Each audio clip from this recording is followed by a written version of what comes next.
নমস্কার বন্ধুরা, রত্না রান্নাঘরে আপনাদের সবাইকে স্বাগত। আজ বানাবো বড়ি দিয়ে বটুয়া শাক। বটুয়া শাকটাকে বেছে ধুয়ে নিয়েছি, বেগুন কেটে নিয়েছি, ধুয়ে নিয়েছি, আলু কেটে নিয়েছি, ধুয়ে নিয়েছি। এবারে উনুন জ্বালিয়ে শুরু করি।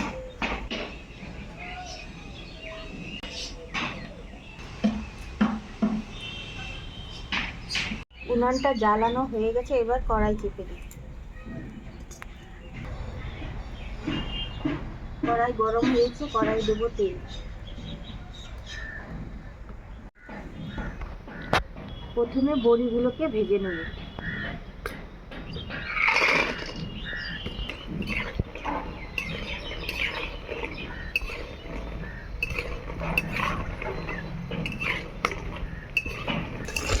বড়িগুলোকে লাল করে ভেজে নিয়েছি, এবার তুলে নেব।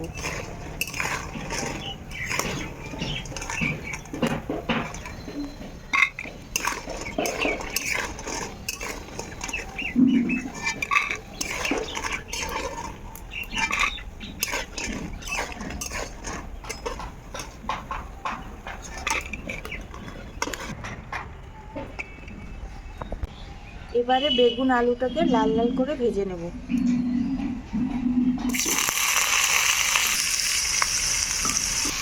একটুখানি হলুদ দেব, একটুখানি লবণ দেব, ভালোভাবে লাল করে ভেজে নেব।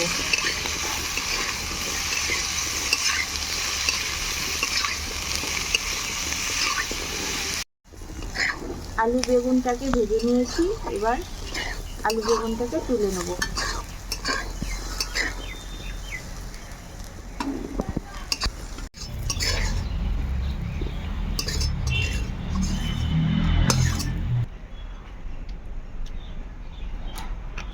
এবারে টমেটোটাকে একটুখানি ভেজে নেব, টমেটো থেকে কাঁচা গন্ধটা দূর হয়ে যাবে।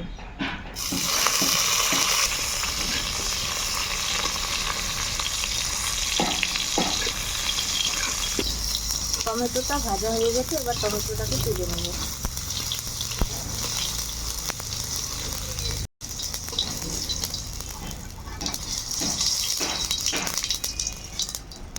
ওই তেলে একটুখানি তেল দিয়ে দিব কালো জিরে, লঙ্কা কুচি, রসুন কুচি ছেড়ে দেব।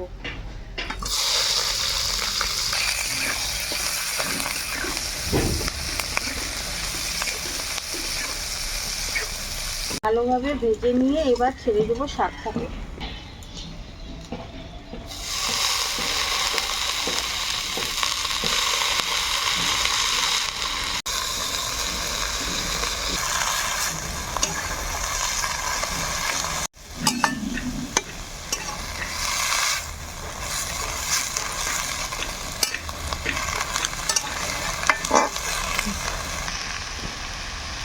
এবারে দেবো স্বাদ মতন লবণ, দেবো হলুদ। লবণ হলুদ দিয়ে শাকটাকে ভালোভাবে ভেজে নেব।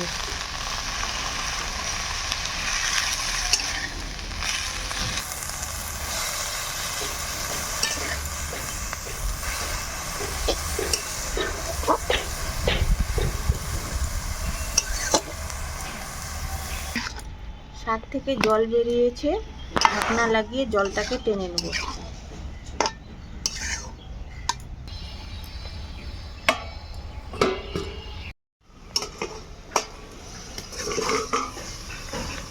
শাক থেকে জলটা শুকিয়ে যাচ্ছে, এবার শাক থেকে একটু ভেজে নেব।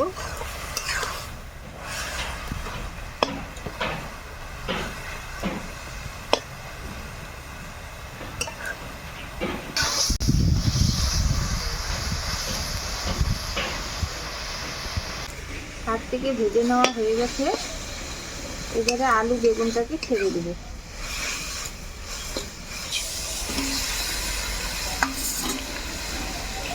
আলু বেগুনটাকে ছেড়ে দিয়েছি, এবার কষিয়ে নেব একটুখানি।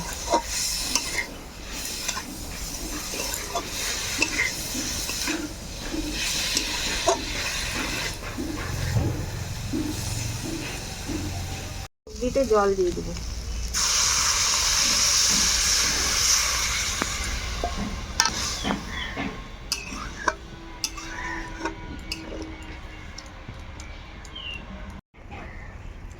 সবজির জলটা ফুটতে শুরু করে দিয়েছে। এবার বড়িগুলো ছেড়ে দিয়ে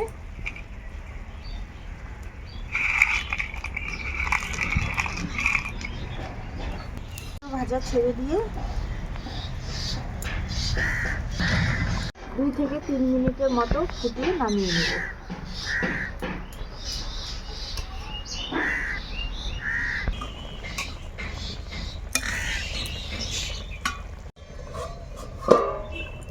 ফিরে আসলাম 3 মিনিট পর।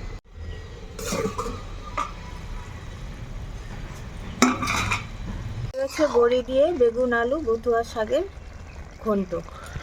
এবার নামিয়ে নেব।